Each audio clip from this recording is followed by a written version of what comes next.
Hey there, I'm Kevin Downey, and I run an agency called Kevin M. Downey, where we help B2B companies with their sales and marketing efforts. You can visit our website at kevinmdowney.com. Okay, today's topic, extension on what I did just recently. I was on a podcast and we talked about this building a B2B sales team that will flourish in 2024 and beyond. Okay, so kind of going to adjunct off of the topic in that other video and talk about it maybe from a slightly different angle. But if I'm a B2B owner or partner and I'm trying to just go after it and build a sales team that is going to keep bringing us new business, right? And stay with clients and cross-selling, upselling, the whole thing, whatever you have.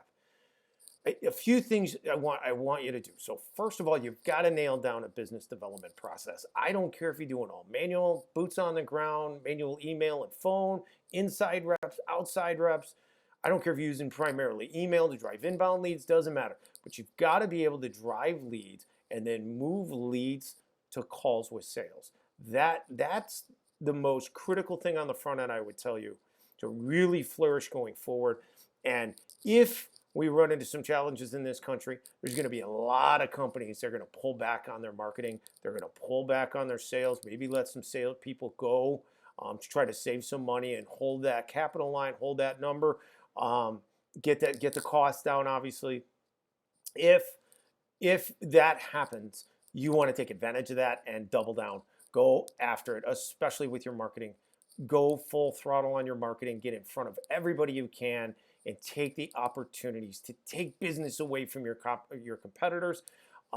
There's going to be opportunities out there regardless, but you've got to build that business development process first, okay? No matter what the process is, and I talk about that in other videos.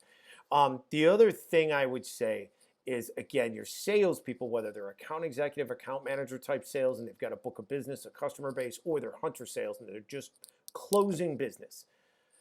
Want to make sure with that business development process that they are busy and full. Either your account executive, account managers, they got a full book of business, keep staying in touch with their customer base. If they don't have a full book of business, they should be getting more customers. You got to drive them leads. They've got to go out and get their own leads, right? So that's certainly part of it.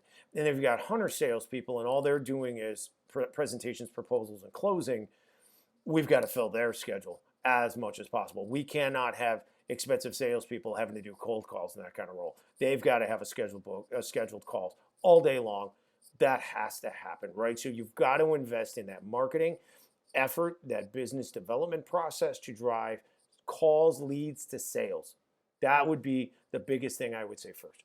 Then the other thing I would say is, and I see this as a weak point in some companies, typically not so much in the sales roles themselves, but in the other parts of the sales team. You want to make sure that everyone in your company is trained and trained and trained again on what makes your company different, what makes your products and services better, why are you better than your competition, what separates you, what about your company separates you. Not only do they need to know it, again, we talk about CUBE, knowledge, understanding, belief, emotion. Not only do they have to know it and understand it, they've got to believe it. And they got to believe it because they'll carry that belief with emotion out into the field and on every call and every interaction that they have.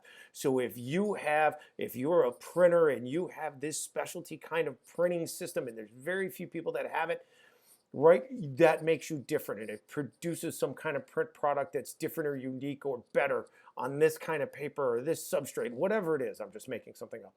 They've got to know that. They've got to believe in it. They've got to see it. They've got to feel it. And they've got to carry that out with them day in and day out in the job. That has gotten lost somewhat, not entirely, but somewhat in the last 15, 20 years as we've done a lot more process-oriented sales and business development. We've done a lot more outsourcing to people that are stuck inside of a box and need to be very scripted. Can't have a dynamic conversation, don't really understand the nuances of the company. And we did that because you could do a process. You could throw reps from whatever country on the phone and on a dialer and maybe use some email and LinkedIn, and you could play a volume game and you could drive the leads and they could stay inside the box. It's going to get tougher and tougher to pull that off now. You want your people to be trained to the hilt. Every part of your sales department, your marketing department, they need to know why you're different, why you're special, what makes you unique. Make an effort in your organization to train every position on your sales team, your marketing team, on your customer service, client support, on your company, your products and services as far as you can, reasonably, as far as you reasonably can, and they can understand things. You want to do that because you want them to carry that with them every day in their job, in their effort, in the way that they communicate, right? You want them to believe, you want them to be preaching from the mountaintop that they are with the best company in the country in this space. They are with the best employer. They have the best product, service, whatever. You want them to have that and carry that every single day when they're on calls or in the field or whatever the case is, right? So those are the two things. Business development process, nail that down. Get those leads coming in. Get those calls scheduled, right? That's the most important thing.